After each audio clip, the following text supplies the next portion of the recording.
Bapak-bapak, ibu-ibu, adik-adik, dan saudara sekalian, mari bersama-sama kita mencegah penyebaran virus corona dengan cara: 1. Kurangi aktivitas di tempat keramaian. 2. Tidak berpergian ke tempat terjangkitnya virus corona. 3. Masaklah makanan yang bersih dengan matang sempurna. 4. Selalu mencuci tangan dengan sabun atau cairan antiseptik. 5. Menjaga area tempat kerja atau rumah agar tetap bersih. 6. Tingkatkan daya tahan tubuh dengan makan makanan yang bergizi, berbanyak buah dan sayur. 7.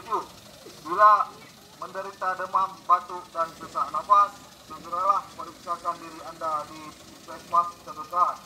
8. Marilah kita beribadah dan berdoa kepada Allah Subhanahu wa Ta'ala agar terhindar dari segala macam penyakit. Demikianlah yang dapat kami sampaikan kepada masyarakat Sunghaya. Wassalamualaikum warahmatullahi wabarakatuh.